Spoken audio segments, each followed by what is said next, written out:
অত চিন্তা ভাবনা করে খেলা যাবে না। টোয়েন্টি ক্রিকেটে ফেয়ারলেস ক্রিকেট খেলতে হবে।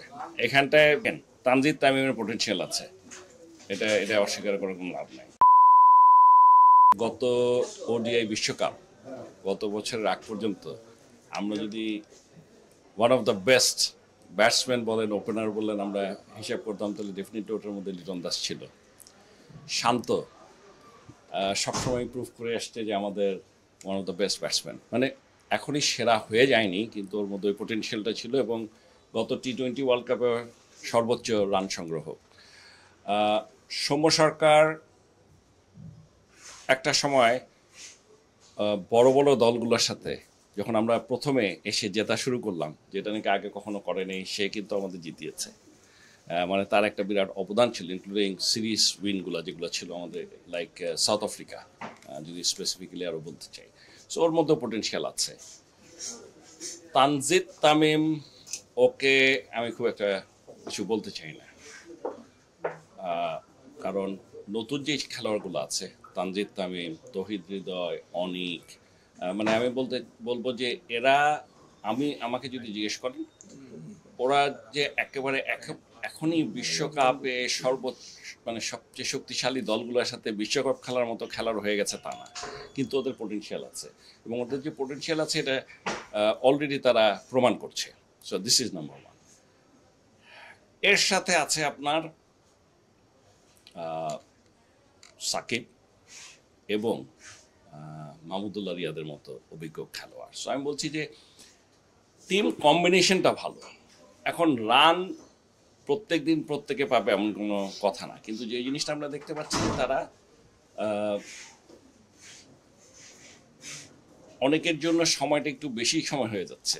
এতদিন রানে না থাকার কথা না, এটা অনলি একটা ম্যাচ রান করার পরে ঠিক হয়ে যাওয়ার কথা।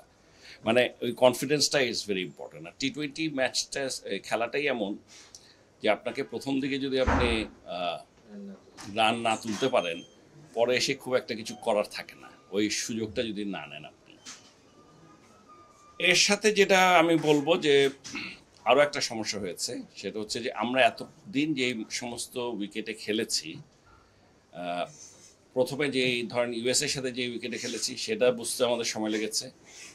গতকালকে ভারতের সাথে যেটা খেলেছি, আপনি দেখবেন ওই উইকেটটা আমার কাছে মনে হচ্ছে অনেক কঠিন।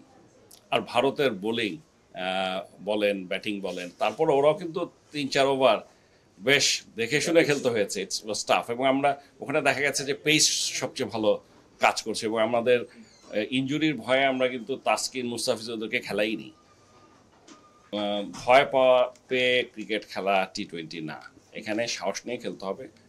আমি আশা করব যে যেহেতু তারা জাতীয় দলে সুযোগ পেয়েছে, বিশ্বকাপে বেস্ট যারা খেলছে তাদের মধ্যে সুযোগ পেয়েছে, তারাই দেশের সেরা, এই কথাটা বিশ্বাস করে তাদেরকে খেলতে হবে। তাদের উপর আমাদের আস্থা আছে, এবং তারা যেন ফ্রিলি তাদের ন্যাচারাল খেলাটা খেলতে পারে, সেটাই বলবো। প্রত্যেকেই দেখেন, তানজিদ তামিমের পোটেনশিয়াল আছে, এটা এটা অস্বীকার করার কোনো লাভ নাই। তৌহিদ হৃদয় পোটেনশিয়াল আছে, ওরা ভালো খেলছে। ওরা যে খুব খারাপ খেলছে তা না, ওরা তো একেবারে নতুন, ওদেরকে তো এত তাড়াতাড়ি দেওয়ারই কথা না। সো সাকিব আছে এক্সপিরিয়েন্স, মাহমুদুল্লাহ রিয়াদ আছে।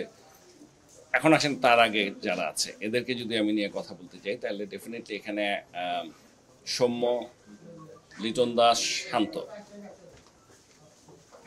এদের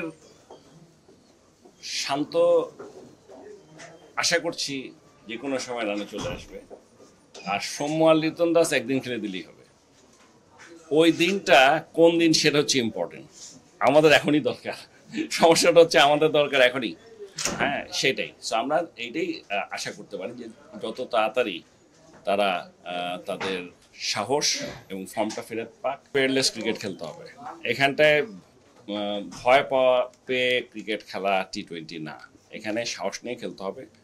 আমি আশা করব যে যেহেতু তারা জাতীয় দলে সুযোগ পেয়েছে, বিশ্বকাপে বেস্ট যারা খেলছে তাদের মধ্যে সুযোগ পেয়েছে, তারাই দেশের সেরা, এই কথাটা বিশ্বাস করে তাদেরকে খেলতে হবে। তাদের উপর আমাদের আস্থা আছে, এবং তারা যেন ফ্রিলি তাদের ন্যাচারাল খেলাটা খেলতে পারে, সেটাই বলবো। অত চিন্তা ভাবনা করে খেলা যাবে না। আপনি দেখেন যে সমস্ত দেশ ফ্রিলি খেলছে, কানাডা বলেন, ইউএসএ বলেন, ওদের কোনো প্রেশার নেই, ওদের দেশে কোনো দর্শক প্রেশার নাই।